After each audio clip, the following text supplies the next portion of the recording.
আসসালামু আলাইকুম। আবারও চলে আসলাম আপনাদের মাঝে আরেকটি ভিডিও নিয়ে। আজকে আমরা একটি মোটর নিয়ে কথা বলবো। আমাদের হাতে একটি এইচপি ব্র্যান্ডের মোটর আছে এবং এটির মডেলটি হচ্ছে আপনারা দেখতে পাচ্ছেন 24F। এটা মূলত হলো 24 ইঞ্চি একটি মনিটর এবং এটি তো অবশ্যই আইপিএস প্যানেল। তো এটা সমস্যা আপনারা দেখতে পাচ্ছেন যে সমস্যাটা কি, শুধু উপরের দিকে কিছুটা ভালো, দিকে পাশাপাশি সমস্ত জায়গায় কালো হয়ে রয়েছে পুরো চারপাশে, এবং মধ্যখান থেকে আবার ভিন্নতা আছে এবং লাস্টের দিকে আবার কিছুটা ভিন্নতা আছে। তো এটা মূলত হলো এক কথা শেষ, সেটা হলো যে প্যানেলের সমস্যা। আর অবশ্যই আপনারা এখানে সিগনেচার দেখতে পাচ্ছেন।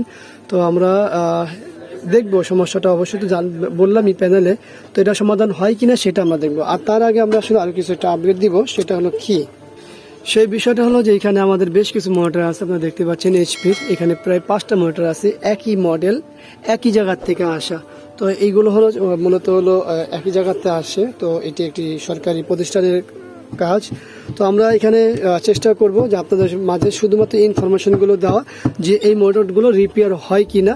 তো সর্বপ্রথম আমি এই মনিটরটি যতটুকু পারি আপনাদের মাঝে শেয়ার করবো ইনফরমেশন। তো চলুন আমরা ব্যাকপার্টটি খুলি, তারপরে দেখি। তো মনিটরটির ব্যাক পার্টটি খোলা হলো। এই হলো আমাদের মনিটরের মূলত এখানে হলো আমাদের, এটি হলো আমাদের মূল ভিডিও বোর্ড এবং এটি হলো এখানে আমাদের টিকন বোর্ড। তো আমরা এটাও একটু ওপেন করব কারণ আমাদের এটি দরকার হবে। তো চলুন আমরা এটা খুলে দেখি। এই হলো আমাদের মূলত টিকন বোর্ডের ডিসি টু ডিসি আইসি। আর বাকি এই পাশেও অনেকগুলো ভোল্টেজ সাপ্লাই হয়েছে, এখানে ভিডিও আইসি আছে। তো আমরা পুরো এই স্টিকারটি উঠাবো না, কারণ ফুল উঠানোর দরকার নেই। তো আমরা জাস্ট এখন দেখবো সেটা হলো যে ডিসি টু ডিসি আইসি কতটুকু গরম হয় বা কি আসা বিষয় সেটা দেখবো। আর সেটা দেখতে হলে কি করতে হবে, আবারও আমাদের পাওয়ার দিতে হবে, পাশাপাশি অবশ্যই বিজিএ কানেকশনটা দিতে হবে। বিজিএ কেবলটিও কানেকশন করে নিব। এই হলো আমাদের বিজিএ কেবল কানেকশন করা। আমরা দেখি যে ভিডিও আসে কিনা, কি অবস্থা। ওই আগের অবস্থায় দেখতেই পাচ্ছেন। তো আমরা চলে যাই আমাদের যে ডিসি টু ডিসি আইসিটি আছে সেখানে। আমাদের যে আইসিটি আছে সেখানে, সেই আইসিটি খুবই সামান্য গরম হচ্ছে, যেটা স্বাভাবিক বলতে পারি। অথচ আমাদের কিন্তু প্যানেলের সমস্যা আছে, দেখতেই পাচ্ছেন। তো প্যানেলের শর্ট আছে, কিন্তু আমাদের ডিসি টু ডিসি আইসি যেহেতু নর্মাল গরম হচ্ছে, এটা একটা পজিটিভ দিক, যে বেশি গরম হলে সেক্ষেত্রে প্যানেলের শর্টটার মাত্রা বেশি থাকে।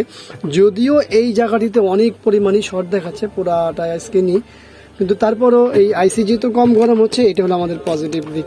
তো যাই হোক, আমরা আমাদের মূল কাজটি করার চেষ্টা করবো এবং আপনাদের মাঝে অবশ্যই এটা হলো কিনা সেই বিষয়ে জানাবো। আর যেহেতু এই ভিডিওটির উদ্দেশ্য শুধুমাত্র যারা ব্যবহার করে আছেন তাদের জন্যই, তো আশা করি ভিডিওটি সম্পূর্ণ দেখবেন। তো আমরা প্রায় 1 ঘন্টা এই প্যানেলটি পিছিয়ে খেটেছি। খাটার পরে আসলে কি রেজাল্ট আসে সেটা আমরা দেখবো। আর সেটা দেখার আগে আমরা একটু দেখবো যে এটা কি সমস্যা ছিল। উপরে একটি ভিডিও চলতেছে, আপনারা ভিডিওটি একটু ফলো করেন, দেখুন যে আসলে এখানে কি সমস্যা ছিল। তো নিশ্চয়ই আপনারা তখন দেখে পেয়েছেন। তো চলুন আমরা আসলে এই প্যানেলটি এখন এই মুহূর্তে কি অবস্থা আছে সেটা দেখি আমাদের কাজের পরে। তো কাজের পরে আসলে কি অবস্থা সেটা দেখতে হবে। এই দেখুন অলরেডি চলে আসে। তো নিশ্চয়ই আপনাদের খেয়াল ছিল যে উপরে এতটুকু ভালো ছিল, এরপরে আমাদের এই নিচের থেকে এই এতটুকু খারাপ ছিল, এরপর আবার নিচের দিকে অন্যরকম ছিল। মানে টোটাল প্যানেলটাই একটু অন্যরকম ভিন্নতা ছিল, 3 রকমের। তো আপনারা দেখতে পাচ্ছেন যে আমাদের প্যানেলটি কমপ্লিট হয়ে গেছে। তো এই সিগনেচারটি আপনারা নিশ্চয়ই খেয়াল আছে। তো আমাদের মূলত হলো এই ভিডিওটির উদ্দেশ্য শুধুমাত্র যারা ব্যবহার করেছেন তাদের উদ্দেশ্যে তৈরি করা, যে এই মনিটরগুলো রিপেয়ার হয়। এখন প্রত্যেকটা মনিটর রিপেয়ার হয় কি না সেটা হলো সমস্যার উপর নির্ভর করে। সব মনিটর যে 100% ওকে হবে বা ওকে হয় এমনটা না, কিন্তু আবার হয় না এমনটাও না। প্রত্যেকটা সমস্যার উপরে নির্ভর করে যে ওটা কতটুকু হবে। তো নিশ্চয়ই আপনারা দেখতে পাচ্ছেন যে 100% ওকে হয়েছে।